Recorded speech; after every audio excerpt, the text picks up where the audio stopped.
اعوذ باللہ من الشیطان الرجیم بسم اللہ الرحمن الرحیم جند ما ہنالک مہزوم من الاحزاب کذبت قبلہم قوم نوح وعاد وفرعون ذو الاوتاد وثمود وقوم لوط واصحاب الایکۃ اولئک الاحزاب ان کل الا کذب الرسل فحق عقاب صدق اللہ العظیم۔ یہ بھی ایک لشکر ہے ان میں سے کہ جو اس سے پہلے ہلاک کیے جا چکے ہیں، ان کی قسمت میں بھی اب اسی طرح کی ہلاکت لکھی جا چکی ہے۔ اگلی آیتوں میں ذکر ہو رہا ہے جیسے قوم نوح، قوم ہود، اور اسی طریقے سے ذو الاوتاد، فرعون، ثمود اور قوم لوط، یہ سب ہلاک ہوئی ہیں۔ اسی طرح سے اب یہ قریش بھی جو ہے معلوم ہوتا ہے کہ اسی انجام سے دوچار ہونے کا فیصلہ کر چکے ہیں۔ کذبت قبلہم قوم نوح، جھٹلایا تھا ان سے پہلے قوم نوح نے اور عاد نے، وعاد وفرعون، اور فرعون ذو الاوتاد میخوں والا، کیونکہ ان کا لشکر بہت بڑا تھا، تو جب وہ لاؤ لشکر کے ساتھ چلتے تھے تو بہت سے گھوڑوں پر اور خچروں پر تو صرف وہ جو کھوٹے ہوتے ہیں کہ جن سے کہ خیمے گاڑے جاتے ہیں اس کے لیے، تو وہی لدے ہوئے ہوتے تھے۔ وثمود، اور قوم ثمود، وقوم لوط، لوط کی قوم، واصحاب الایکہ، اور یہ قوم شعیب جو بن والے تھے۔ اولئک الاحزاب، یہ ہیں وہ جماعتیں، یہ ہیں وہ گروہ، یہ ہیں وہ قومیں کہ جو ہلاک ہو چکی ہیں۔ ان کل الا کذب الرسل، ان سب نے رسولوں کی تکذیب کی، فحق عقاب، تو وہ میرے سزا کے اور میری عقوبت کے مستحق ہو گئے۔ وما ينظر هؤلاء الا صيحة واحدة ما لها من فواق، اور یہ لوگ بھی اب منتظر نہیں ہیں مگر صرف ایک چنگھاڑ کے، ایک ہی چنگھاڑ ہوگی ہماری طرف سے، ما لها من فواق، جس میں کوئی وقفہ نہیں ہوگا، یہ ایک مسلسل۔ آپ دیکھیں کہ اگر کوئی زوردار آواز مسلسل چلے تو یہ انسان کی ہلاکت کا ذریعہ بن جائے گی۔ کبھی کبھی لاؤڈ سپیکر میں خرابی ہوتی ہے اور اس کی گونج پیدا ہوتی ہے، بسا اوقات نماز کے دوران اس کا تجربہ ہوتا ہے، تو جو کیفیت پھر ہو جاتی ہے انسان کی، حالانکہ وہ چند سیکنڈز کی بات ہے، 1-2 منٹ کی بات ہے، لیکن اگر زوردار آواز مسلسل چلے، ویسے بھی آج ہمیں معلوم ہے کہ یہ ساؤنڈ ویوز جو ہوتی ہیں یہ بھی ایک قسم کی انرجی ہے، اور ان ساؤنڈ ویوز کے ذریعے سے بھی یہ سارے کا سارا جو نظام ہے درہم برہم ہو سکتا ہے۔ یہ اگر اتنی زوردار ویوز ہوں تو ان سب کو توڑ پھوڑ کر رکھ دیں گے جو کہ مادی یہ اس وقت عالم ہے۔ تو ان وما ينظر هؤلاء، مطلب اللہ تعالیٰ کو کوئی اور بہت بڑا کوئی کام کرنے کی ضرورت نہیں ہوتی قوموں کو ہلاک کرنے کے لیے، ایک چنگھاڑ، وما ينظر هؤلاء الا صيحة واحدة ما لها من فواق، لیکن وہ رکے گی نہیں، بیچ میں دم نہیں لے گی، مسلسل۔ وقالوا ربنا عجل لنا قطنا قبل يوم الحساب، اور وہ کہہ رہے ہیں، اور یہ وہ استہزان کہا کرتے تھے کہ پروردگار یہ جو محمد کہہ رہا ہے صلی اللہ علیہ وسلم کہ ہمارا کوئی حساب کتاب ہونا ہے، تو جو ہماری بیلنس شیٹ ہے وہ ہمیں ابھی دے دے، یوم الحساب سے پہلے ہمیں تو ابھی وہ ہمارا بتا دے کہ کیا ہماری بیلنس شیٹ ہے۔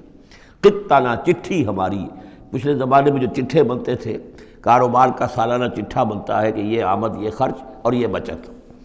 ربنا عجل لنا، جلدی دے دے ہمیں، لنا قطنا، ہماری چٹھی، ہمارا کریڈٹ اور ڈیبٹ بیلنس جو ہے، بیلنس شیٹ دے دے، قبل یوم الحساب، اس یوم الحساب سے پہلے۔ اصبر علی ما یقولون، اے محمد صلی اللہ علیہ وسلم آپ صبر کیجئے جو کچھ یہ کہہ رہے ہیں۔ واذکر عبدنا داود، اور آپ تو ذرا تذکرہ کیجئے داود کا، ہمارے بندے داود کا، ذل اید، جو بڑی قوت والا تھا، انہ اواب، اور ساتھ ہی وہ بہت ہی رجوع کرنے والا تھا اللہ کی جناب میں۔ انا سخرنا الجبال معہ، ہم نے تو اس کے ساتھ پہاڑوں کو مسخر کر دیا تھا، یسبحن بالعشی والاشراق، جو اس کے ساتھ ہی تسبیح کرتے تھے اس کی آواز میں آواز ملا کر، شام کو بھی اور صبح کے وقت بھی۔ والطیر محشورا، اور پرندے بھی کہ جو جمع کر دیے جاتے تھے، جو ان کے ساتھ مل کر حمد کے ترانے الاپتے تھے۔ کل لہ اواب، یہ سب کے سب اللہ کی طرف رجوع کرتے تھے، یا یہ کہ یہ سب کے سب رجوع کرتے تھے حضرت داؤد کی طرف، اور پھر داؤد جو ہے وہ گویا کہ ان سب کے ساتھ اللہ کی جناب رجوع کرتے تھے۔ وشددنا ملکہ وآتیناہ الحکمۃ وفصل الخطاب، اور ہم نے اس کی جو حکومت تھی اسے خوب مضبوط کیا تھا، اور ہم نے اسے حکمت عطا کی تھی اور فصل الخطاب بھی عطا کیا تھا، یعنی فیصلہ کن بات کہنے کی صلاحیت، ایسی بات کہی جائے جس سے کہ لوگ سب مطمئن ہو جائیں کہ ہاں یہ بات ٹھیک ہے، فیصلہ کن بات ہو، دو ٹوک ہو، اور یہ کہ سب کے لیے موجب اطمینان ہو۔ وَهَلْ أَتَاكَ نَبَأُ الْخَصْمِ، اب یہ جو 3-4 واقعات اس صورت میں آ رہے ہیں یہ مشکلات القرآن میں سے ہیں۔ اس کی وجہ یہ ہے کہ یہ ہیں واقعات، لیکن ان کی یہاں پہ صرف اشارے کنائے میں قرآن نے تذکرہ کیا ہے۔ ان کی تفصیل کے لیے اگر ہم رجوع کرتے ہیں تورات کی طرف تو وہاں ہمیں کچھ قصے ایسے ملتے ہیں کہ جو انبیاء کی شان سے پوری طرح مطابقت نہیں رکھتے، لہذا ایک بہت یوں سمجھیے کہ ایک ہمارے لیے شش و پنج کا مسئلہ ہے کہ مفسرین واقعہ تو اس طرح کا ہے، معلوم ہوتا ہے کہ کہیں کوئی خطا ہوئی ہے اور ہو جاتا ہے، آخر نبی اور رسول جو ہے وہ بھی سب اللہ کے بندے تھے اور اللہ تعالیٰ کی طرف سے خصوصی حفاظت ان کی ہوتی تھی، وہ معصوم ہوتے تھے بئی معنی، یہ نہیں کہ ان کے اندر کوئی غلطی کا رجحان ہی کبھی پیدا نہیں ہو سکتا تھا، وہ تو اگر یہ رجحان ہی پیدا نہ ہوتا تو فرشتے ہوتے، پھر وہ انسان نہ رہتے، جب تک وہ انسان تھے تو اس رجحان کے پیدا ہونے کی نفی ہم نہیں کر سکتے، لیکن یہ کہ اللہ انہیں بچا لیتا تھا، روک لیتا تھا۔ تو وقت کے اوپر بچا لینا، روک لینا، جیسے حضور کے بارے میں آتا ہے کہ آپ اپنی وہ نوجوانی کے دور میں حضور فرماتے کہ 2 مرتبہ میں نے ارادہ کیا کہ وہ جو میلے ہوتے تھے جہاں پر کچھ وہ قصے کہانیاں ہوتی تھیں، وہاں پر فوش گوئی بھی ہوتی تھی، شاعر جو ہیں وہ ایسے ایسے اپنے قصیدے سناتے تھے، اپنے معاشقوں کی تفاصیل بیان کرتے تھے، تو 2 مرتبہ حضور کہتے ہیں میں نے ارادہ کیا کہ میں بھی ان میں جاؤں، دیکھوں کیا ہوتا ہے، وہاں پہ میں بھی شریک ہوں، لیکن دونوں مرتبہ یہ ہوا کہ فاصلے پر ہوتا ہوگا، ظاہر بات ہے کہ عین مکے میں تو نہیں تھا وہ، تو جیسے عکاس کا بازار جو ہے وہ ذرا فاصلے پر لگتا تھا، تو راستے ہی میں کہیں تھوڑی دیر آرام کرنے کے لیے بیٹھے ہیں اور نیند آ گئی ہے، ساری رات سوتے رہے، صبح آنکھ کھلی ہے، تو اللہ تعالیٰ نے بچا لیا کہ وہاں جانے کی شکل ہی پیدا نہیں ہوئی، حالانکہ ابھی نبوت آپ کو، ویسے تو نبی پیدائشی نبی ہوتے ہیں، نبوت تو حضور فرماتے ہیں کہ مجھے مل چکی تھی جبکہ ابھی آدم کی روح جو ہے وہ ان کے جسد میں پھونکی نہیں گئی تھی، والآدم بین الروح والجسد، تو عالم ارواح میں بھی نبی کی روح جو ہے وہ تو اپنی اسی امتیازی شان کے ساتھ تھی، لیکن یہ کہ نبوت کا ظہور ہوا ہے جب آپ کی عمر 40 برس کی ہوئی ہے، لیکن اس سے پہلے بھی بچپن میں بھی اور لڑکپن میں بھی اور اس کے بعد آگے جو ہے جوانی اور نوجوانی میں بھی اللہ پوری طرح حفاظت کرتا ہے، لیکن حفاظت کا مطلب یہی ہے کہ کوئی غلط بات کا ارادہ اگر پیدا ہو بھی جائے کسی وجہ سے تو اللہ تعالیٰ ایسے انتظامات کر دیتا ہے کہ اس کی تکمیل کی نوبت نہیں آتی۔ اب یہ جو ایک واقعہ ہوا ہے حضرت داؤد علیہ السلام کا، اس کے پیچھے جو قصہ بیان کیا گیا ہے جو تورات میں ہے، وہ تو یہ ہے کہ ان کی بہت سی بیویاں تھیں، یہ جو تعدد ازدواج 4 کی پابندی تو حضور کی شریعت میں آ کر ہوئی ہے، ورنہ اس سے پہلے تو آپ کو معلوم ہے بادشاہ لوگ جو ہوتے تھے ان کے حرم ہوتے تھے بڑے بڑے، تو حضرت داؤد علیہ السلام کا بھی بڑا حرم تھا، بیویاں تھیں بہت سی، لیکن اسی اثناء میں انہیں کسی اور عورت کے بارے میں ان کے دل میں خیال پیدا ہو گیا، رغبت ہوئی، اس سے وہ شادی کرنے کی خواہش پیدا ہوئی، اور وہ کسی شخص کے نکاح میں تھی۔ اس خیال کا دل میں آنا جو ہے بس اس کے اوپر ٹوکنے کے لیے کہ تم کیا سوچ رہے ہو، یہ غلط بات سوچ رہے ہو، اللہ تعالیٰ نے ایک شکل پیدا کر دی۔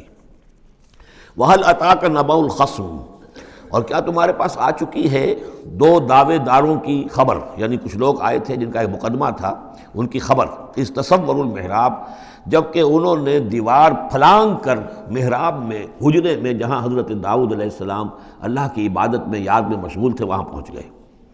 پہرے داروں وغیرہ سے سب سے بچ کر فصیل کو یا دیوار جو تھی اس کو پھلانگ کر آ گئے۔ اِذْ دَخَلُوا عَلَىٰ دَاوُودَ، اب جب وہ وہاں وہ تنہا اللہ کی یاد میں تھے، انہوں نے دیکھا داؤد نے کہ یہ 2 اشخاص آ گئے ہیں، فَفَزِعَ مِنْهُمْ، تو وہ ڈرے ان سے کہ پتہ نہیں کس نیت سے آئے ہیں، کس ارادے سے آئے ہیں، 2 انسان ہیں۔ قَالُوا لَا تَخَفْ، انہوں نے کہا کہ آپ ڈریں نہیں، خصمان بغا بعضنا علی بعض، ہم 2 ہیں ایک دوسرے کے مقابلے کے فریق، خصم کہتے ہیں جو ایک دوسرے کے بالمقابل ہوں، مخالف، ہم 2 مخالف ہیں، بغا بعضنا علی بعض، ہم میں سے کسی نے دوسرے پر زیادتی کی ہے، فاحکم بیننا بالحق، تو ہمارے مابین حق کے ساتھ فیصلہ کیجئے، ولا تشتت، اور دیکھیے اسے ٹالیے نہیں، آپ کہہ کہ کل آنا پرسوں آنا، یہ نہیں، یہ معاملہ ہمارا بڑا ایمرجنسی والا ہے، فوری طور پر ہم چاہتے ہیں کہ آپ ہمیں بتائیں، وَاہْدِنَا إِلَىٰ سَوَاءِ الصِّرَاطِ، اور سوائے الصِّرَاط، اور ہمیں پھر ہدایت دیجیے سیدھے راستے کی طرف کہ کیا کون سی شکل بہتر ہے، کون سا راستہ صحیح ہے۔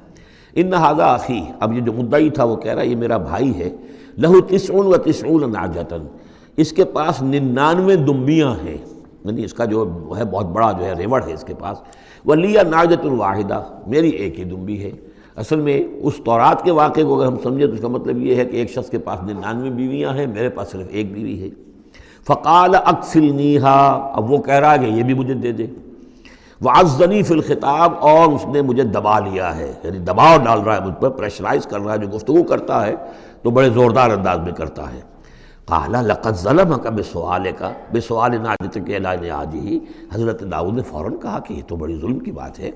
واقعتاً اس نے بہت ظلم کیا تمہارے اوپر کہ تمہاری دمبی جو ہے اب اس پر بھی اس کی نظر ہے اور وہ اس کو چاہتا ہے تم سے لے لے اور اپنی دمبیوں میں اس کو بھی شامل کر لے ریوڑ میں۔ وَإِنَّ كَثِيرًا مِنَ الْخُلَطَاءِ لَيَبْغِي بَعْضُهُمْ عَلَىٰ بَعْضٍ، اور یقیناً جن لوگوں کا معاملہ مشترک ہوتا ہے، قریبی رشتہ دار ہوتے ہیں، قرابت دار ہوتے ہیں، جس کو پنجابی میں شریکہ کہتے ہیں، یہ شریکے والوں میں ہوتا ہی ہے کہ ایک دوسرے پر کوئی زیادتی کر بیٹھتے ہیں۔ وَإِنَّ الْخُلَطَاءَ كَثِيرٌ مِّنَ الْخُلَطَاءِ لَيَبْغِي بَعْضُهُمْ عَلَىٰ بَعْضٍ، کوئی ایک دوسرے پر زیادتی کر بیٹھتے ہیں، إِلَّا الَّذِينَ آمَنُوا وَعَمِلُوا الصَّالِحَاتِ، سوائے ان کے کہ جو صاحب ایمان ہوں اور نیک عمل والے ہوں، وَقَلِيلٌ مَّا هُمْ، اور ایسے لوگ بہرحال کم ہوتے ہیں، زیادہ تعداد میں نہیں ہوتے۔ وَظَنَّ داؤد أَنَّمَا فَتَنَّاهُ، اس پر اچانک خیال آیا داؤد کو کہ یہ تو اصل میں سارا معاملہ جو ہے اللہ تعالیٰ نے مجھے آزمایا ہے، اللہ تعالیٰ نے در حقیقت مجھے متنبع کرنے کے لیے یہ ساری صورتحال جو ہے پیدا فرمائی ہے۔ انہیں اپنے اس خیال کے اوپر پھر جو تنبع ہوا، فاستغفر ربہ، تو انہوں نے استغفار کیا اپنے رب سے، وخر راکعا واناب، اور وہ گر پڑے سجدے کے اندر، رکوع کہہ دیجئے، سجدہ کہہ دیجئے، راکعا گر پڑا جھک کر، اور رجوع ہوا، اس نے اللہ تعالیٰ کی طرف اپنے آپ کو پوری طریقے سے متوجہ کر لیا۔ یہ آیت سجدہ ہے۔ یہ جو بھی اسرائیلی روایت اس سلسلے میں آئی ہے، اس کے ضمن میں حضرت عبداللہ ابن عباس رضی اللہ تعالیٰ عنہ کا ایک اثر بھی موجود ہے اسی نوعیت کا، یعنی ان کا قول بھی موجود ہے۔ اب یہ نہیں کہا جا سکتا کہ وہ مرفوع انہوں نے سنا ہو حضور سے، یا یہ کہ وہ صرف جو ہے روایت انہوں نے یہود سے سنی ہو اور اسی کو بیان کر دیا ہو، واللہ عالم۔ لیکن میں یہ سمجھتا ہوں کہ یہ چیز جیسے کہ ہم پڑھ چکے ہیں اس سے پہلے سورہ احزاب میں، حضور سے کہا گیا کہ اب آپ مزید شادی نہیں کریں گے، وَلَوْ أَعْجَبَكَ حُسْنُهُنَّ، وہاں پر بھی کوئی پردہ تو نہیں ڈالا گیا۔ ہو سکتا ہے کہ کوئی خاتون جو ہے آپ کی طبیعت میں آمادگی پیدا ہو جائے کہ آپ اس سے نکاح کریں، لیکن اب آپ خواہ وہ آپ کو پسند بھی آ جائیں، لیکن آپ اب نکاح نہیں کریں گے۔ تو یہ جو انسانی تقاضے ہیں، ظاہر بات ہے کہ انبیاء کا معاملہ جو ہے، جیسے کہ میں نے عرض کیا، بشریت تو ان کے ساتھ ہوتی ہے اور بشری تقاضے بھی ہوتے ہیں، لیکن نبی معصوم ہوتا ہے اس معنی میں کہ ان کا اس طرح کا کوئی اگر خیال ہو بھی جائے تو اس کی تکمیل اللہ نہیں ہونے دیتا، حفاظت کر لیتا ہے، اسی کا نام ہے عصمت انبیاء۔ فغفرنا لہ ذلک، تو ہم نے وہ جو بھی معاملہ تھا ہم نے معاف کر دیا اسے، وَإِنَّ لَهُ عِندَنَا لَزُلْفَىٰ، اور وَحُسْنَ مآب، اور یقیناً ہمارے پاس داؤد کا لیے بہت اونچا مرتبہ ہے اور بہت اچھا ٹھکانہ ہے، جہاں وہ جب لوٹ کر آئے گا تو بہت اعلیٰ مقام ہم عطا کریں گے۔ یا داؤد انا جعلناک خلیفۃ فی الارض، ہم نے کہا کہ اے داؤد ہم نے تمہیں زمین میں خلیفہ بنایا ہے، تمہیں حاکم بنایا ہے، فاحکم بین الناس بالحق، تو لوگوں میں جو فیصلے کرو معاملات کے حق کے ساتھ کرو، ولا تتبع الہویٰ، اور دیکھو اپنی خواہش کی پیروی نہ کرو، فیضلک عن سبیل اللہ، اگر اپنی خواہش کی پیروی کرو گے پھر تو وہ تمہیں لازماً گمراہ کر دے گی، بھٹکا دے گی اللہ کے راستے سے۔ ان الذین یضلون عن سبیل اللہ لہم عذاب شدید، یقیناً وہ لوگ جو بہک جاتے ہیں یا بھٹک جاتے ہیں اللہ کے راستے سے، ان کے لیے تو بڑا سخت عذاب ہے۔ بما نسوا یوم الحساب، یہ بھٹکنا ہوتا اسی لیے ہے کہ انہیں آخرت یاد نہیں رہتی، بسبب اس کے کہ وہ بھول جاتے ہیں حساب کے دن کو۔ وہ یوم آخر اگر یاد رہے، آخرت کی زندگی کا یقین رہے، تو پھر انسان جو ہے سیدھا رہتا ہے۔ وما خلقنا السماء والارض وما بینہما باطلا، اور ہم نے جو کچھ کے آسمانوں میں ہے اور زمین میں ہے اور جو کچھ ان کے مابین ہے اسے بیکار پیدا نہیں کیا۔ اب یہ وہی لفظ آ گیا ہے دوبارہ جو سورہ آل عمران میں تھا، ربنا ما خلقت ھذا باطلا سبحانک فقنا عذاب النار۔ اس کے علاوہ سورہ مومنون میں آ چکا ہے، افحسبتم انما خلقناکم عبثا وانکم الینا لا ترجعون۔ تو یہ عبث اور بیکار کام کرنا اللہ کی شان سے بہت ہی یوں سمجھیے کہ بعید ہے۔ ذالک ظن الذین کفروا، یہ گمان تو ان لوگوں کا ہے جنہوں نے کفر کیا ہے۔ فویل للذین کفروا من النار، تو ہلاکت اور بربادی اور تباہی ہے ان کافروں کے لیے آگ کی۔ ام نجعل الذین آمنوا وعملوا الصالحات کالمفسدین فی الارض، ذرا یہ سوچیں کیا ہم ان لوگوں کو جو ایمان لائے اور جنہوں نے نیک عمل کیے بنا دیں گے ویسا جیسا کہ وہ لوگ ہیں کہ جنہوں نے زمین میں فساد مچایا؟ یعنی یہ سوچو کہ دنیا میں کچھ لوگ ہیں نیکوکار ہیں، بھلائی کے کام کر رہے ہیں، کچھ ہیں بدماش ہیں، شریر ہیں، بد امنی پیدا کرتے ہیں، لوٹ مار کرتے ہیں، لوگوں پر ظلم کرتے ہیں، تو اگر آخرت نہ ہو تو پھر تو بڑا ظلم ہو گیا۔ یہ نیکوکار تو گھاٹے میں رہ گئے، بدماش عیش میں رہے،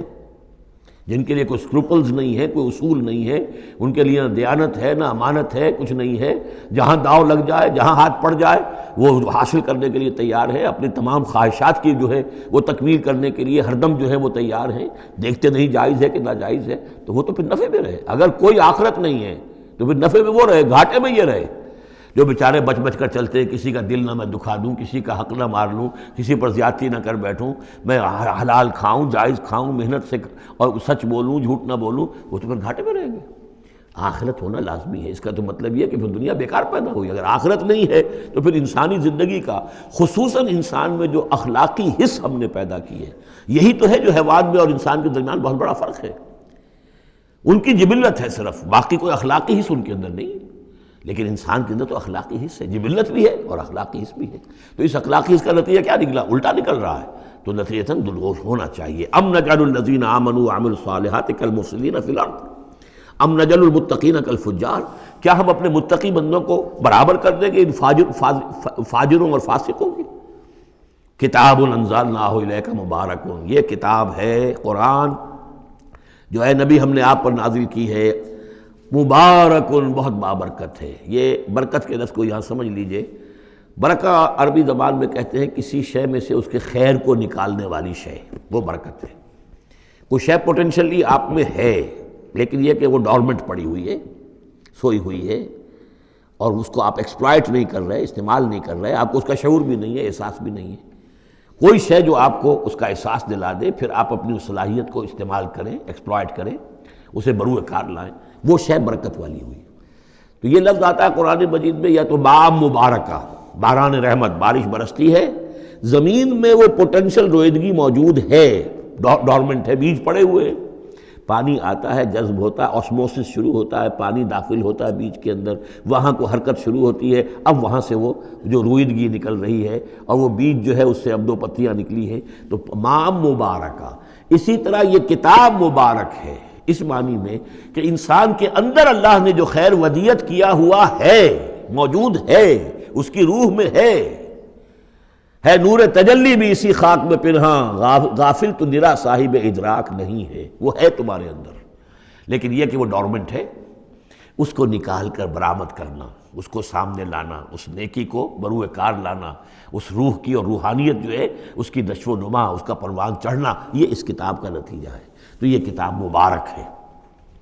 کتاب انزلناہ الیک مبارک لیدبروا آیاتہ ولیتذکر اولو الالباب، یہ مبارک ہے، بابرکت ہے، تاکہ وہ تدبر کریں اس کی آیات پر، اور تاکہ جو ہوش مند لوگ ہیں وہ اس سے سبق حاصل کریں۔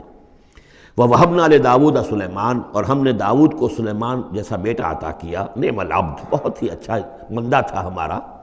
انہ اواب، اور یقیناً وہ بھی ہماری طرف رجوع کرتا رہتا تھا، ہماری طرف ہی رجوع رہتا تھا، توجہ رکھتا تھا، دھیان ہمارے ساتھ لگائے رکھتا تھا۔ اذ ورد علیہ بالعشی الصافنات الجیاد، جب یہ کہ شام کے وقت ان کے سامنے پیش کیے گئے، یعنی جیسے انہوں نے پہلے ہم پڑھ چکے ہیں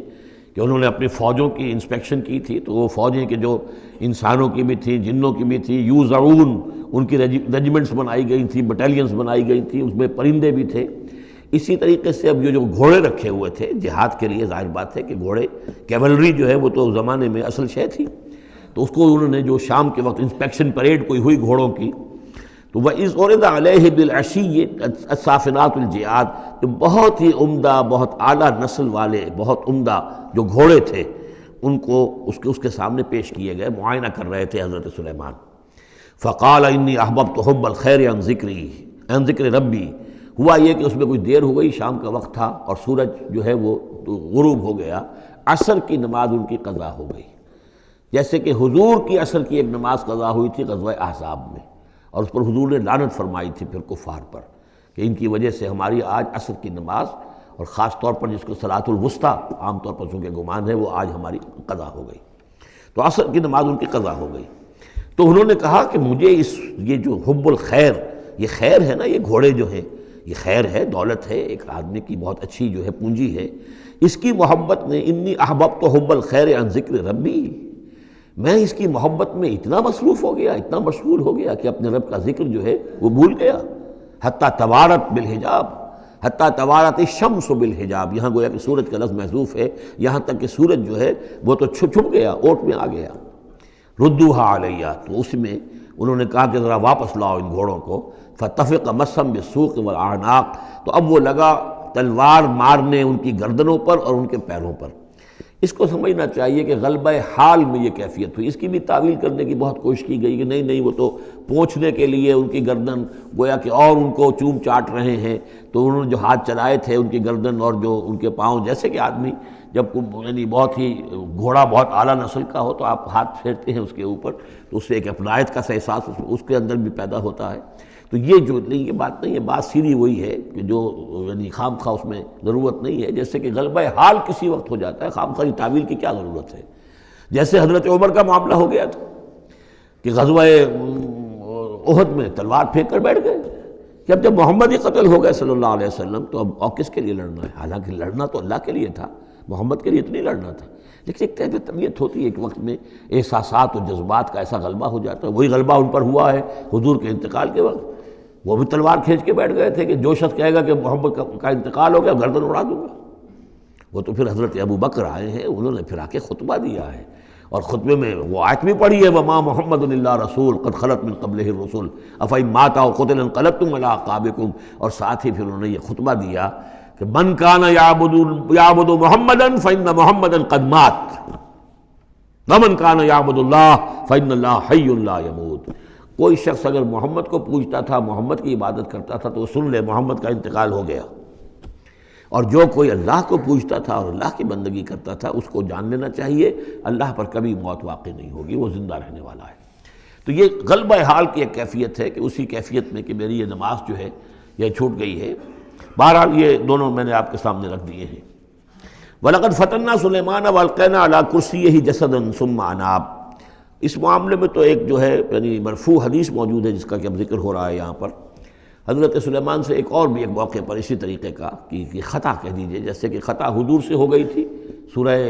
کہف میں ہم پڑھ چکے ہیں کہ جب سوال کیا گیا بتائیے کون ہیں اصحاب کہف، کون تھے، ان کا واقعہ کیا ہے، اور وہ ذوالقرنین کون، آپ کہتے ٹھیک ہے میں کل بتا دوں گا، اس لیے کہ روزانہ حضرت جبرائیل آتے تھے، میں پوچھ لوں گا اور مجھے جواب مل جائے گا، میں تمہیں دے دوں گا۔ لیکن کئی دن تک حضرت جبرائیل نہیں آئے۔ اب پھر دیکھیے کہ آپ کی جان جو ہے وہ ضیق میں آ گئی کہ نہیں آ گئی؟ لوگوں نے تالیاں پیٹ دی، بس چھٹی گم ہو گئی، کہاں ہے اب تمہاری وہ وحی، اور کہاں تمہارے پاس وہ ذریعہ علم؟ اس کے بعد پھر وحی نازل ہوئی، تو ساتھ ہی وہ آیت بھی سورہ کہف میں نازل ہوئی وَلَا تَقُولَنَّ لِشَيْءٍ إِنِّي فَاعِلٌ ذَلِكَ غَدًا إِلَّا أَن يَشَاءَ اللَّهُ۔ آئندہ کبھی اے نبی کسی بھی کام کے بارے میں کبھی ہرگز یہ نہ کہیے گا یہ کام میں کل کر دوں گا، مگر اس استثناء کے ساتھ اگر اللہ نے چاہا، انشاءاللہ، اگر انشاءاللہ میرا ارادہ ہے، انشاءاللہ میں یہ کام کر دوں گا، انشاءاللہ کے بغیر۔ ہم لوگ جو کہتے رہتے ہیں تو ہماری کوئی حیثیت نہیں ہے کہ اس پر پکڑا جائے ہمیں، لیکن جو بڑے لوگ ہوتے ہیں، جو عظیم شخصیات ہوتی ہیں، تو ان کے لیے یہ معاملہ جو ہے وہ اتنا ہی سخت ہوتا ہے اللہ کا، پھر ان کی گرفت بھی ہوتی ہے تو چھوٹی چیز پر ہوتی ہے، بڑے لوگوں کی چھوٹی چیز پر بھی بڑی سخت گرفت ہوتی ہے، یہ قاعدہ قانون ہے۔ تو اسی طرح کا معاملہ انشاءاللہ ہی کہنے کا معاملہ ہو گیا ہے کہ جو بھول گئے یا کسی وجہ سے حضرت سلیمان کا اصل میں ان کا کوئی معاملہ ہوا، اپنے کچھ سپہ سالاروں سے ناراض ہوئے ان سے، اور انہوں نے سمجھا کہ شاید تم یہ سمجھتے ہو کہ میری جو طاقت اور حکومت ہے وہ تمہارے ہی بل پر قائم ہے، میں آج اپنی تمام ازواج کے پاس جاؤں گا اور ان سب سے میں صحبت کروں گا، اور سب سے جو ہے وہ اولاد ہوگی، اور میرے اتنے جو ہیں وہ جوان ہاتھ پھر پیدا ہو جائیں گے، تاکہ یہ کہ میں تمہارا شاید اتنا پھر میں دستے نگر نہ رہوں۔ اس طرح سے انہوں نے کچھ کہا، اور ساری اس ایک رات میں اپنی تمام بیویوں کے ساتھ انہوں نے صحبت کی، لیکن یہ کسی بیوی کو حمل نہیں ہوا، ایک کو ہوا تو اس کا بھی کوئی بچہ جو ہے ادھورا سا، وہ 7 ماسہ ہوگا 6 ماسہ ہوگا، وہ پیدا ہوا، دائی نے لا کر ان کے تخت پر رکھ دیا، اور شاید اس کا چرچا بھی ہو گیا تھا کہ انہوں نے یہ بات کہی تھی، تو اب پورے گویا کے درباریوں میں بھی اس کی شہرت تھی کہ دیکھیں اب کیا ہوتا ہے ان کے ساتھ، تو اس معاملے میں انہیں کچھ سبکی اٹھانی پڑی، وہ ہے وہ واقعہ جو یہاں بیان ہو رہا ہے۔ وَلَقَدْ فَتَنَّا سُلَيْمَانَ، اور اسی طرح ہم نے فتنے میں ڈالا تھا سلیمان کو، وَأَلْقَيْنَا عَلَىٰ كُرْسِيِّهِ جَسَدًا ثُمَّ أَنَابَ، اور ہم نے اس کے تخت پر ایک ایسا جسد لا کر لوتھڑا سا ڈال دیا تھا، وہ دائی نے لا کر ڈالا کہ یہ وہ آپ کی جو تھی قسم، اس کا یہ نتیجہ ہے اللہ کی طرف سے۔ لیکن یہ کہ بہرحال انہوں نے اس پر بھی توبہ کی، بلکہ یہاں تک روایت میں آتا ہے کہ فرشتے نے یاد بھی دلانے کی کوشش کی انہیں کہ انشاءاللہ کہیے، لیکن کیا اس وقت کیا کیفیت تھی ان کی جذباتی کہ انہوں نے وہ بات نہیں کہی، اور اس پر پھر اللہ تعالیٰ نے گویا کہ تنبیہ کرنا ضروری سمجھا۔ قال رب اغفر لی وہب لی ملکا، اب اس پر انہوں نے اللہ سے رجوع کیا اور دعا کی، پروردگار مجھے معاف فرما دے میری خطا،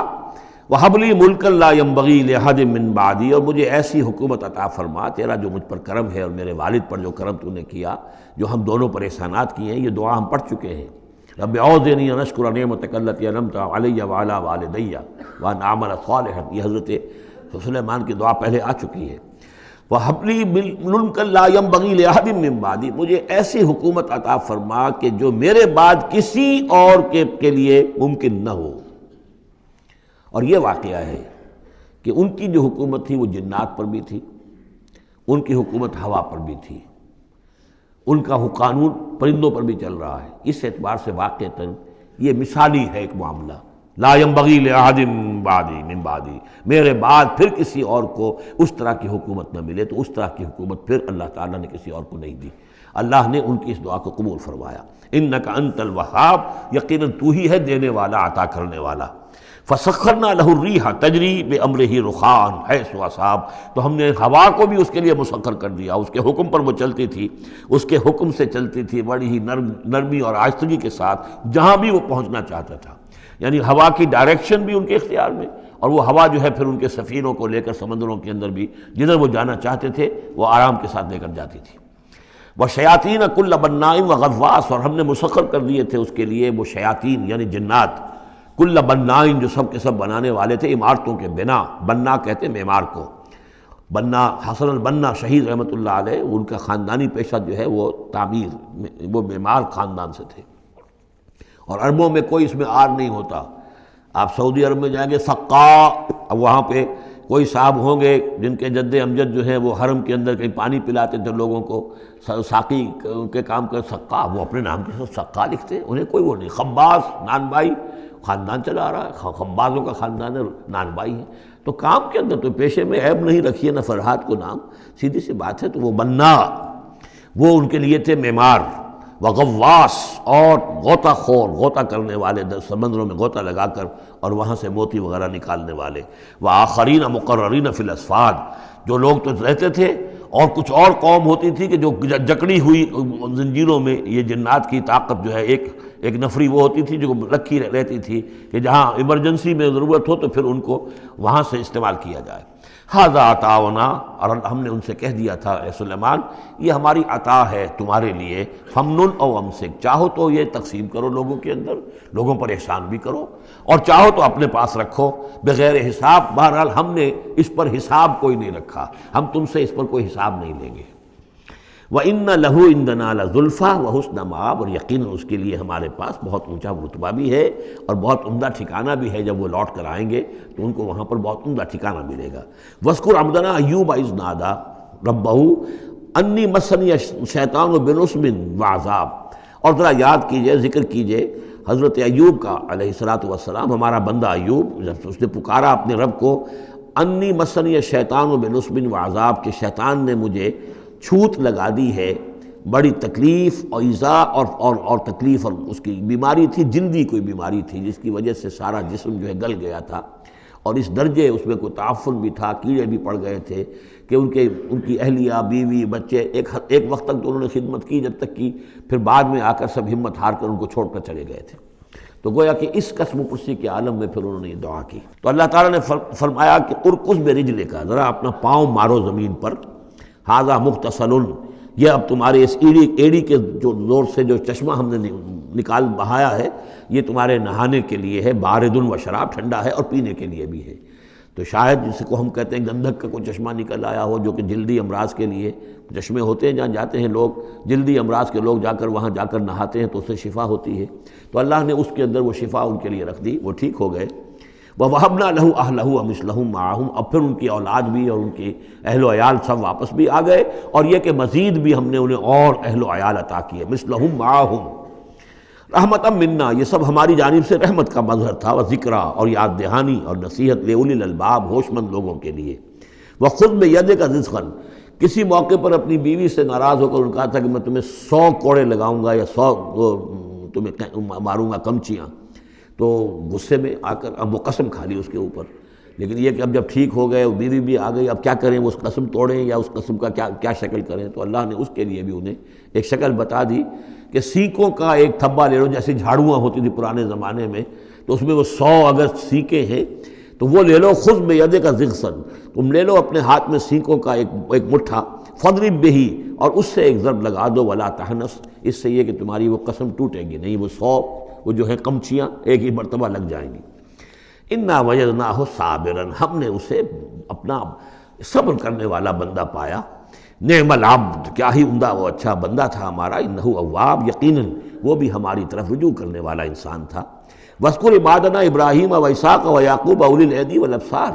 اور تذکرہ فرمائیے ہمارے بندوں ابراہیم کا اور اسحاق کا اور یعقوب کا، وہ بھی تھے بڑے ہاتھوں والے، یعنی بڑے ان کے یعنی قوتوں والے، والابصار، اور آنکھوں والے، مشاہدہ بھی، غور و فکر بھی، ہاتھوں والے بھی، طاقت والے بھی۔ انا اخلصناہم بخالصۃ ذکر الدار، ہم نے ان سب کو خالص کر لیا تھا ایک خالص شے کے لیے۔ ایک خالص شے کون سی ہے؟ آخرت کے گھر کی یاد دہانی، یعنی وہ لوگوں کو ہمیشہ متوجہ کرتے رہتے تھے کہ اصل زندگی آخرت کی زندگی ہے۔ انا اخلصناہم بخالصۃ، ایک خالص شے کے لیے ہم نے انہیں خالص کر لیا تھا، یعنی ان کی زندگی میں اب ایک ہی، جیسا کہ میں نے بارہا عرض کیا ہے کہ جو اللہ کا بندہ اس مقام پر پہنچ جائے، پھر واقعہ یہ ہے کہ اسے دنیا کی دولت سے دلچسپی نہیں، دنیا کی کسی اور دوسری چیز کی طرف رغبت نہیں، اس کے وقت کا، اس کا ایک ایک منٹ، اس کی توانائی جو بھی اللہ نے اس کو دی ہے، اس کا خون کا ایک ایک قطرہ وقف ہو جاتا ہے پھر اس کام کے لیے کہ خلق خدا کو خدا کی طرف بلائے، اللہ کی طرف بلائے، اور انہیں بچائے آخرت کے انجام سے، برے انجام سے۔ اس کے سوا کیا ہو؟ جیسے ہمارے شیخ معین الدین اجمیری رحمۃ اللہ علیہ، وہ آئے تھے ہندوستان میں، اگر اس وقت آ کر بیٹھے ہیں اجمیر میں، جبکہ اجمیر ابھی جو ہے وہ کفر کا گڑھ تھا، راجپوتوں کا مرکزی مقام، اس لیے کہ شیخ علی حجویری جو لاہور میں ہیں، جن کو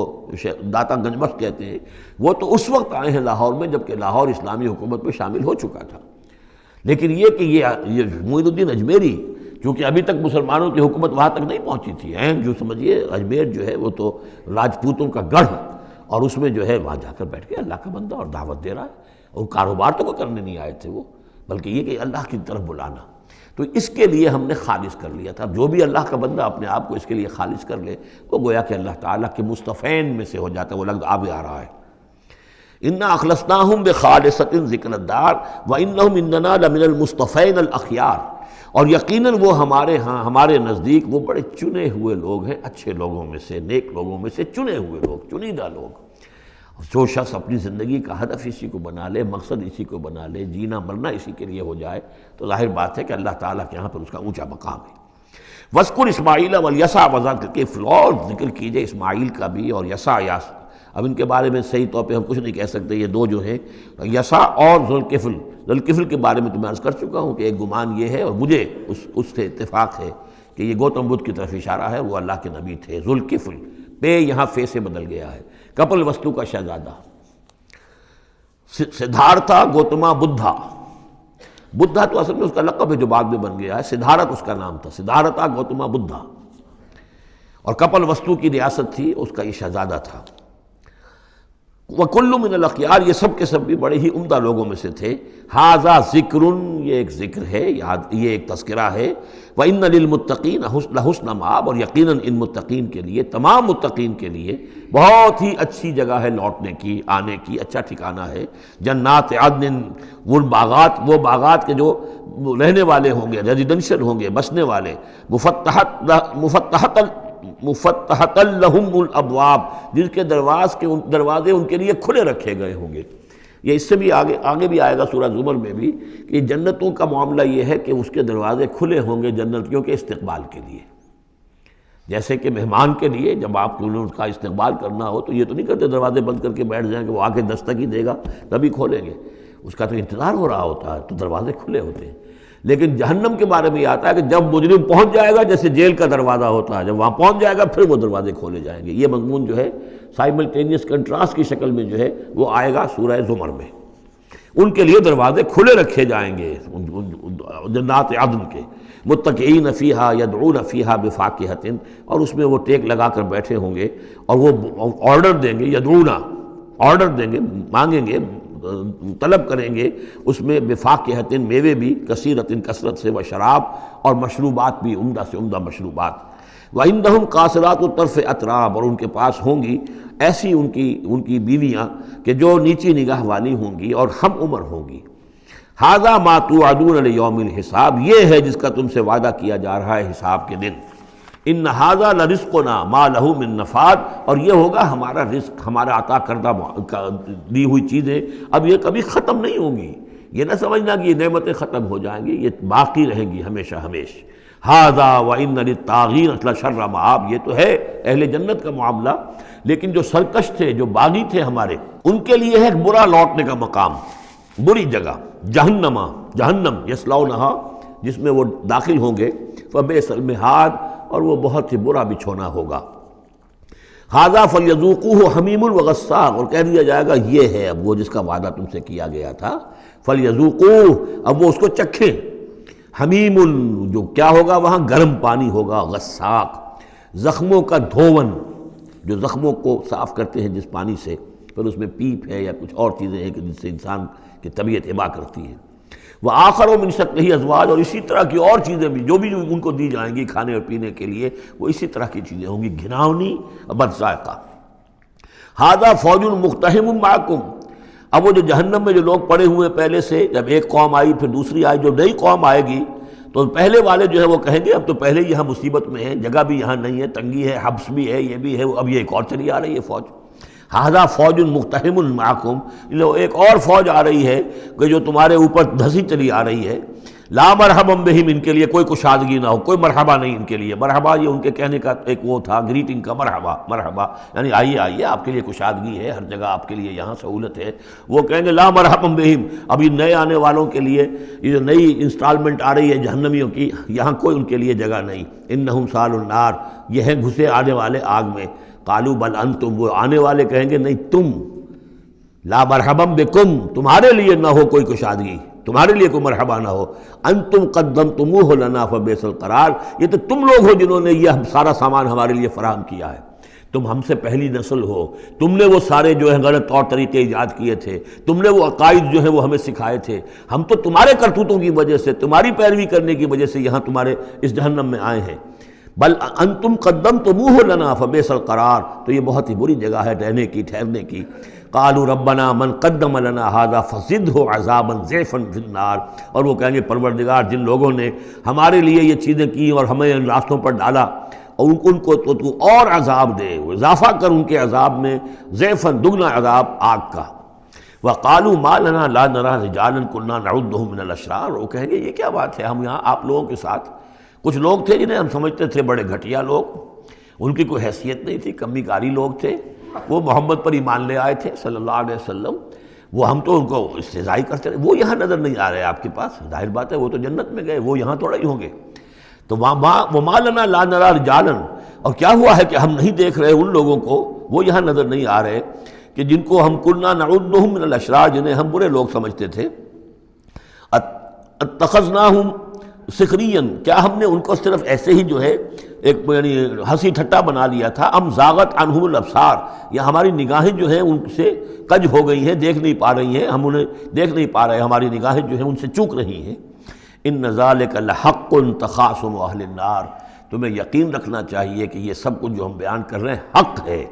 یہی جھگڑا اور یہی جو ہے ان جہنمیوں کے مابین یہی تکرار ہوگی۔ قل انما انا منذر، کہہ دیجئے نبی کہ میں تو بس ایک منذر ہوں، خبردار کرنے والا۔ وما من الہ الا اللہ الواحد القہار، نہیں ہے کوئی الہ معبود سوائے ایک اللہ کے جو الواحد ہے، اکیلا ہے اور قہار ہے، پوری طرح چھایا ہوا ہے۔ رب السماوات والارض وما بینہما العزیز الغفار، وہ آسمانوں اور زمین کا رب ہے، مالک ہے، اور جو کچھ ان کے مابین ہے اس کا بھی العزیز ہے، زبردست، اور الغفار ہے، بخشنے والا۔ قل هو نبأ عظیم، میں نبی کہہ دیجئے یہ ایک بہت بڑی خبر ہے جو محمد لے کر آئے ہیں صلی اللہ علیہ وسلم۔ یہ وہی لفظ ہے کہ اس سے آخری پارہ شروع ہوتا ہے، عما یتساءلون عن النبأ العظیم الذی هم فیہ مختلفون کلا سیعلمون ثم کلا سیعلمون ھذا نبأ قل هو نبأ عظیم انتم عنہ معرضون، اور تم اس سے اعراض کر رہے ہو، بہت بڑی خبر ہے تمہارے لیے یہ بہت ہی فیصلہ کن بات ہے، لیکن یہ کہ تم اعراض کر رہے ہو۔ ما کان لی من علم بالملأ الاعلی اذ یختصمون، اور مجھے کچھ معلوم نہیں ہے کہ ملأ اعلیٰ میں کیا اختلافات ہو رہے ہیں۔ یہ لفظ نوٹ کر لیجئے، اس کا ذکر سورہ زمر میں بھی آئے گا کہ فرشتوں کی آراء بھی مختلف ہوتی ہیں، اور وہ بھی کسی کی رائے ہوگی کہ اب عذاب بھیج دیا جانا چاہیے، کوئی سوچتا ہوگا کہ نہیں ابھی اور تاخیر ہونی چاہیے، تو اس طرح سے آپس میں کچھ گفتگو کرتے ہیں۔ ہوتا وہ ہے جو آخری فیصلہ اللہ کرتا ہے، لیکن ظاہر بات ہے کہ وہ بھی عاقل ہستیاں ہیں، تو ان کا بھی ان کے ہاں جو ہے وہ کوئی آراء ہوتی ہیں، تو آراء کے اندر کبھی کبھی اختلاف بھی ہو جاتا ہے۔ ما کان لی من علم بالملأ الاعلیٰ، میرے پاس کوئی علم نہیں ہے ملأ اعلیٰ میں فرشتے جو ہیں وہ کس کس چیز میں اختلاف کر رہے ہیں۔ اذ یوحیٰ الی ان یوحیٰ الی الا انما انا نذیر مبین، مجھے تو بس یہ میری طرف وحی کیا گیا ہے کہ میں ہوں صرف واضح طور پر خبردار کر دینے والا۔ اذ قال ربک للملائکۃ انی خالق بشرا من طین، اب مصحف میں یہ آخری اور 7ویں مرتبہ یہ قصہ ابلیس و آدم آ رہا ہے، 7th time and the last time۔ جب کہا تھا آپ کے رب نے فرشتوں سے کہ میں بنانے والا ہوں ایک بشر من طین، ایک انسان بنانے والا ہوں مٹی سے، فَإِذَا سَوَّيْتُهُ، جب میں اس کی تخلیق مکمل کر لوں، درست کر دوں، ٹھیک بنا چکوں، نک سک سے درست کر دوں، اس کو فنیشنگ ٹچز دے دوں۔ تسویہ اس معنی میں آتا، تخلیق تسویہ۔ سبح اسم ربک الاعلیٰ الذی خلق فسویٰ والذی قدر فہدیٰ، تو تخلیق کے بعد تسویہ ہے، یہ وہاں انشاءاللہ اس پر تفصیل سے بات ہوگی۔ فَإِذَا سَوَّيْتُهُ، جب میں اسے پورا بنا لوں، وَنَفَخْتُ فِيهِ مِن رُوحِی، اور اس میں میں اپنی روح میں سے پھونک دوں، فَقَعُوا لَهُ سَاجِدِینَ، تو گر پڑنا اس کے سامنے سجدے میں۔ اب یہ روح ہی کو ضرور نوٹ کیجئے، اور فَإِذَا سَوَّيْتُهُ وَنَفَخْتُ فِيهِ مِن رُوحِی فَقَعُوا لَهُ سَاجِدِینَ، تو گویا کہ مسجود ملائک ہونا آدم کا اس روح ربانی کی بنیاد پر ہے۔ اس سے پہلے وہ آدم جو بھی کچھ ہے، جب تک کہ روح نہیں پھونکی گئی ہے اس وقت تک وہ مسجود نہیں ہے۔ اس کا رتبہ مقام جو بھی ہے وہ اس روح ربانی کی وجہ سے ہے جو اس میں پھونکی گئی ہے۔ فسجد الملائکۃ کلھم اجمعون، یہ آیت جو کہ تو پہلے بھی آ چکی ہے، کس قدر زور ہے، سجدہ کیا تمام فرشتوں نے، سب کے سب نے جمع ہو کر، اکٹھے ہو کر، الا ابلیس، نہیں کیا ابلیس نے۔ استکبر وکان من الکافرین، اس نے استکبار کیا، گھمنڈ کیا، اور وہ کافروں میں سے ہو گیا یا کافروں میں سے تھا، پہلے ہی سے اس میں کفر تھا، چھپا ہوا تھا، تکبر تھا، چھپا ہوا تھا، اب وہ کفر اور تکبر جو ہے وہ سامنے آ گیا، جیسے منافقین کا نفاق غزوہ احزاب کے موقع پر ان کی زبانوں پر آ گیا۔ قال یا ابلیس ما منعک ان تسجد لما خلقت بیدی، اور کہا اللہ نے اے ابلیس کیا ہوا تجھے، کس چیز نے منع کیا، کس چیز نے روکا کہ تو سجدہ نہ کرے اس کو جسے میں نے اپنے دونوں ہاتھوں سے بنایا ہے۔ اب یہ یدیہ جو ہے یہ خاص طور پر قابل غور ہے، دونوں ہاتھوں سے بنانے سے کیا مراد ہے؟ یا تو قرآن میں ایدی بھی آتا ہے، اپنے ہاتھوں سے، ایدینا، تو وہ تخلیق جو ہم نے ان کے لیے جو بنائے ہیں، چوپائے بنائے، اپنے ہاتھوں سے بنائے ہیں، ہم لہا مالکون، یہ سورہ یاسین میں آ چکی ہے۔ لیکن دونوں ہاتھوں سے بنانا میرے نزدیک اس کا مطلب یہ ہے کہ دو عالم جو ہیں، عالم خلق اور عالم امر، ان دونوں کو اللہ نے جمع کیا ہے آدم میں اور انسان میں۔ ایک ہی ہستی ہے اللہ، الا لہ الخلق والامر، خلق اور امر دونوں اسی کے ہیں، یہ دونوں عالم اسی کے تسلط میں ہے، اسی کی حکومت قائم ہے، امر پر بھی، عالم امر اور عالم خلق پر بھی۔ اب فرشتہ صرف عالم خلق سے متعلق ہے، اس کا اس عالم امر سے متعلق ہے، اس کا کوئی وہ حیوانی جسد نہیں ہے، اس کی کوئی بھوک نہیں ہے، اس کو کوئی پیاس نہیں ہے، اس میں کوئی نر اور مادہ نہیں ہے، ان کے کوئی جنسی جذبہ کچھ نہیں، عالم امر کی شے۔ باقی یہ جنات ہیں، ان کے اندر یہ سارا عالم خلق کی شے، ان میں روح کا سوال ہی نہیں۔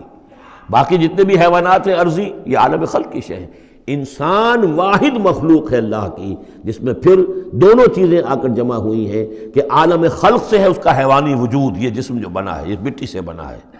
اور لیکن اس کے اندر اللہ نے لا کر وہ امانت جو ہے عالم امر کی روح، وہ جو ہے اس کے اندر پھونکی ہے۔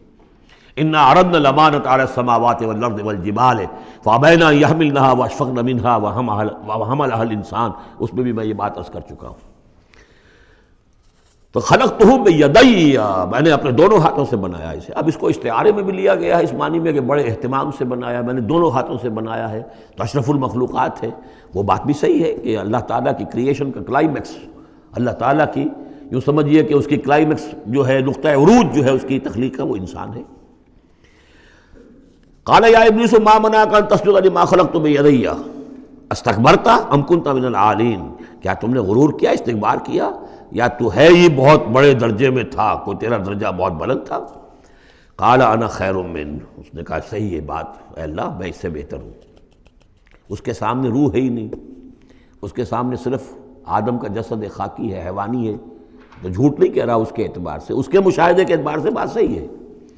کہ یہ تو مجھ سے کم تر ہے۔ خلقتنی من نار وخلقتہ من طین، مجھے تو نے بنایا آگ سے، اس کو بنایا مٹی سے۔ قال فاخرج منہا فانک رجیم، سوال یہ ہے کہ اللہ حکم دے رہا ہے تم سجدہ کرو، تو تم نے اللہ کے حکم کی سے نافرمانی کی ہے نا۔ فاخرج منہا، نکل جاؤ اب یہاں سے، فانک رجیم، تم مردود ہو گئے ہو، وان علیک لعنتی الی یوم الدین، اور اب تم پر آخرت کے دن تک، اگلے وہ جزا و سزا والے دن تک تم پر لعنت رہے گی، میری لعنت۔ قال رب فانظرنی الی یوم یبعثون، اس نے کہا کہ پروردگار پھر مجھے ذرا مہلت دے اس دن تک جب کہ یہ دوبارہ اٹھائے جائیں گے، آدم اور اس کی نسل پوری کی پوری۔ قال فانک من المنظرین، اللہ تعالیٰ نے اسی یعنی استحقار کے انداز میں ٹھیک ہے جاؤ، تمہیں یہ دی گئی مہلت جو تم نے مانگا ہے، گرانٹڈ۔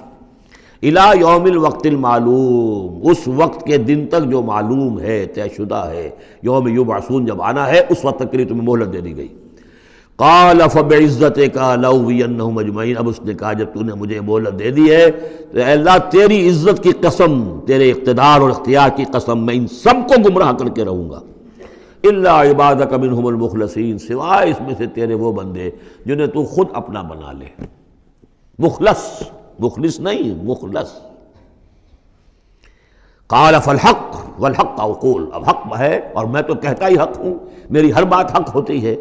لَأَمْلَأَنَّ جَهَنَّمَ مِنْكَ وَمِمَّنْ تَبِعَكَ مِنْهُمْ أَجْمَعِينَ، تو میں بھی بھر دوں گا پھر جہنم کو تجھ سے، اور جو بھی ان میں سے تیری پیروی کریں گے ان سب سے جہنم کو بھر کر رہوں گا۔ قُلْ مَا أَسْأَلُكُمْ عَلَيْهِ مِنْ أَجْرٍ، اب یہ بات بتا کے اب حضور سے کہا جا رہا ہے نبی کہیے میں نے تم سے اس پر کوئی اجرت تو نہیں مانگی،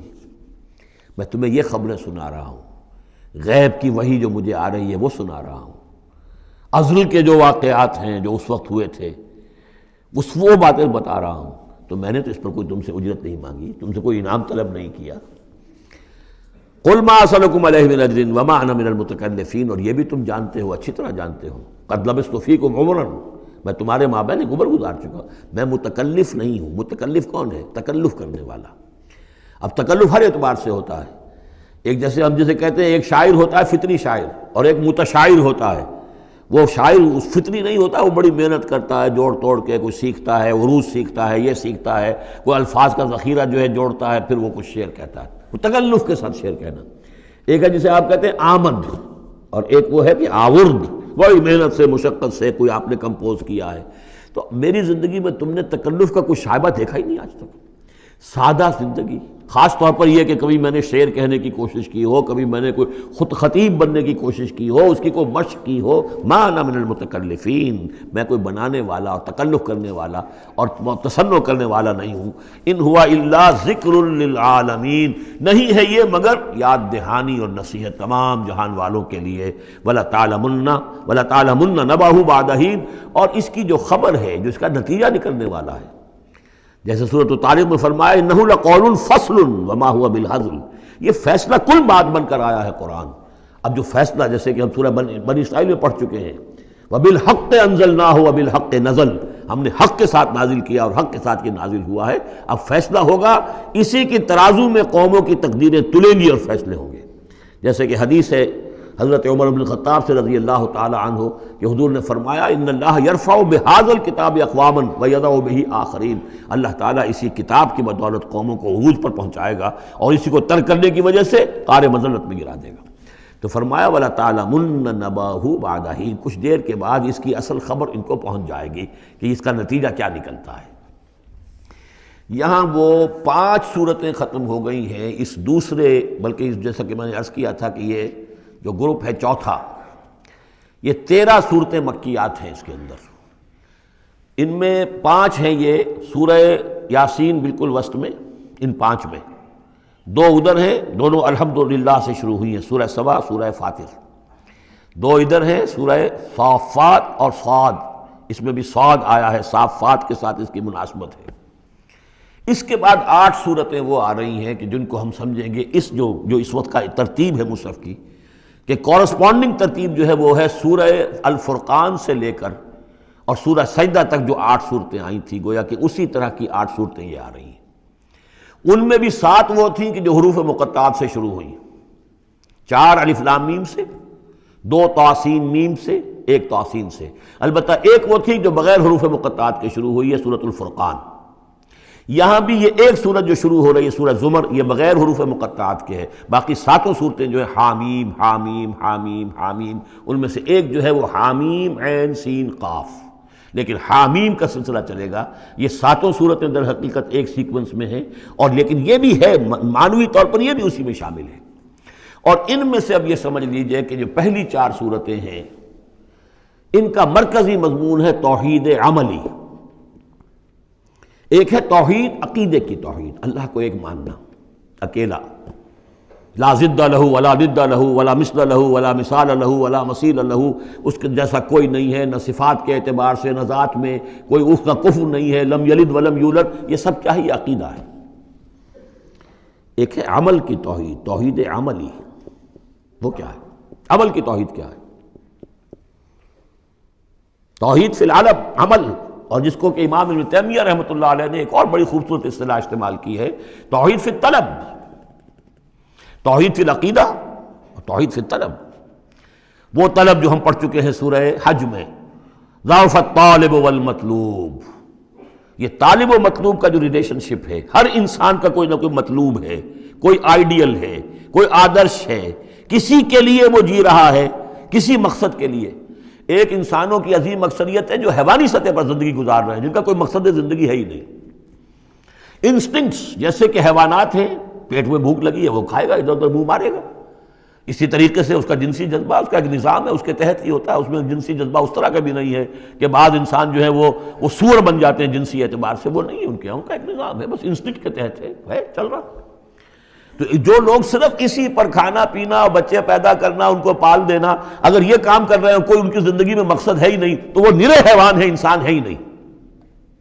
اولئک کالانعام بل ھم اضل، وہ چوپایوں کے مانند ہے بلکہ ان سے بھی گئے گزرے ہیں۔ انسان کہلانے کا مستحق کم سے کم وہ شخص ہے کہ جس نے زندگی میں کوئی نہ کوئی مقصد معین کیا ہو۔ کس لیے جینا ہے، کس لیے مرنا ہے، زندگی کاہے کے لیے؟ وہ مقصد تو کیا ہے؟ اصل میں تو کیا تھا؟ اپنے رب کو چاہو، اس سے محبت کرو، اس کو مطلوب بناؤ، تمہارا مطلوب صرف اللہ ہو، لا مطلوب الا اللہ، لا مقصود الا اللہ، لا محبوب الا اللہ۔ یہ تھا جس کے لیے تمہیں جینا تھا، اسی کے لیے تمہیں مرنا تھا۔ ان صلاتی و نسکی و محیای و مماتی للہ رب العالمین۔ جس شخص کی یہ توحید نہیں ہے وہ عقیدے کی توحید لیے پھرے، عمل میں مشرک ہے، شرک فی العمل، جس کا تذکرہ پہلے بھی ہو چکا ہے، لیکن ان صورتوں میں اب ایک بڑے سیکونس کے ساتھ آئے گی بات۔ ویسے وہ آیت ہم پڑھ چکے ہیں، ارأیت من اتخذ الہہ ہواہ افانت تکون علیہ وکیلا۔ اے نبی، آپ نے اس شخص کو دیکھا جس نے اپنی خواہش نفس کو اپنا معبود بنا لیا، تو کیا آپ ایسے شخص کی ذمہ داری لیں گے؟ وہ کہتا تو ہے اپنے آپ کو میں موحد ہوں، اپنی خواہشات نفس، اپنے نفس کے کسی مطالبے کو پورا کر رہا ہے۔ یہ دیکھے بغیر کہ اللہ نے اس کو حلال کیا یا حرام کیا ہے، تو اس کا معبود تو اس کا نفس ہے، اللہ کہاں ہے؟ ہاں، اللہ کے لیے بھی جا کے نماز پڑھ لیتا ہے، لیکن دوسری طرف وہ نفس کو اپنا معبود بنا کر شرک کر رہا ہے۔ کہتا ہے لا الہ الا اللہ، تعویذ کو وہ اس کے جو ہے باقاعدہ تسبیح کر رہا ہے، ضربے لگا رہا ہے، جبکہ اس کا معبود اس کا نفس ہے۔ اسی طریقے سے حدیث میں آیا تعیس عبد الدینار و عبد الدرہم، ہلاک ہو جائے یا ہلاک ہو گیا درہم و دینار کا بندہ۔ نام عبد الرحمن ہے، حقیقت میں عبد الدینار ہے، اس لیے کہ دینار کے لیے حلال اور حرام کی ساری اس نے تقسیم ختم کر دی ہے۔ ڈالر آئے، پیٹرو ڈالر آئے، کچھ اور آئے، دولت آئے، چاہے حلال سے آئے، حرام سے آئے، جائز سے آئے، ناجائز سے آئے، یہ تو پھر معبود کون ہوا؟ دولت۔ ہندو میں اور آپ میں فرق کیا ہے؟ ہندو نے دولت کی دیوی بھی بنا کر ایک رکھ لی ہے، وہ لکشمی بائی ہے ان کی، اس کو پوجتے ہیں، دنڈوت کرتے ہیں، اس کی کرپا ہو جائے گی تو دولت ہو جائے گی۔ ہم نے کہا ہٹاؤ اس تکلف کو، اس لکشمی بائی کو ہٹاؤ، سیدھے دولت کو پوجو، تو دولت کے پجاری تو ہم ہیں۔ یہ جو توحید ہے، توحید عملی، اس کا جو پہلا نقطہ ہے